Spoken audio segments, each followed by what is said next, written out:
السلام علیکم۔ اللہ پاک آپ کے کاروبار، آپ کے رزق میں برکت دے، بیمار بچوں کو صحت عطا فرمائے، اور جو بے اولاد ہیں اللہ پاک ان کو اولاد نرینہ عطا فرمائے۔ آج ہم پڑھیں گے سورۃ البقرہ آیت نمبر 2062 to 210، 206 سے 210 تک۔ اعوذ باللہ من الشیطان الرجیم، بسم اللہ الرحمن الرحیم۔ وَإِذَا، اور جب، قیلا کہا جاتا ہے، لَہُ ان کو، لَہُ اتَّقِ اللَّہ کہ ڈرو اللہ سے، آخذت ہو پکڑا ان کو، آخذت ہو عزت ان کے غرور نے، بالاسم گناہ پر، ان کے غرور نے ان کو گناہ پر آمادہ کیا۔ یعنی کہ جب ان کو پرہیزگاری کا، اللہ سے ڈرنے کا کہا گیا تو ان کا جو گناہ غرور تھا، ان کے غرور نے ان کو گناہ پر آمادہ کیا۔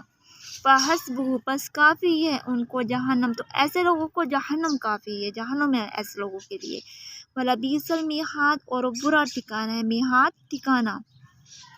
وَمِنَ النَّاسِ، اور بعض لوگ، اور وہ لوگ، مَن یشری جو بیچ ڈالتے ہیں، نفسہ اپنے نفس کو، نفسہ ابتغاء مرضات اللہ، اللہ تعالیٰ کی رضا حاصل کرنے کے لیے اپنے نفس کو بیچ ڈال دیتے ہیں، یعنی کہ اپنے نفس کو اللہ کی راہ میں خرچ کر دیتے ہیں، اللہ کی راہ کے لیے۔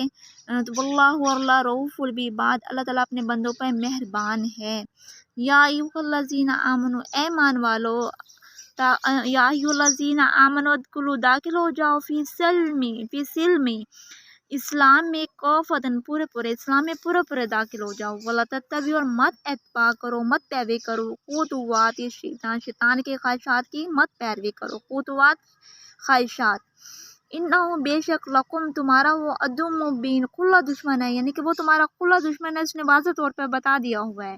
فَإِن، پس اگر زلل تم ڈگمگا گئے، من بعد اس کے، ما جاءتکم، آگے تمہارے پاس، بینات واضح دلائل، فَاعْلَمُوا، پس جانو کہ ان اللہ عزیز و حکیم، اللہ پاک غالب حکمت والا ہے۔ هل ينظرون، کیا تم انتظار میں ہو، کیا تم دیکھ رہے ہو کہ الا، مگر ان یاتیہم اللہ، کہ آئے اللہ پاک، فی ظلال من الغمام، بادلوں کے سائے میں سے، ظلال سایہ، من الغمام، بادل کے سائے میں سے، اللہ پاک کا عذاب آئے، والملائکۃ، فرشتے آئیں، وقضی الامر، اور اللہ پاک کا حکم پورا ہو جائے، وإلی اللہ ترجع الامور، اور سارے کام اللہ کی طرف لوٹ کر جانے ہیں، سب حکم اللہ کے لیے ہیں۔ کیا تم انتظار میں ہو، یعنی کہ تم قیامت کے انتظار میں ہو کہ اللہ پاک کا حکم، اللہ پاک کا عذاب آ جائے اور فرشتے آ جائیں، اور جو اللہ پاک نے قیامت کا حکم دیا وہ قیامت نزدیک آ جائے، تو تمام کام جو بھی ہیں وہ اللہ کی طرف لوٹ کر جانے ہیں۔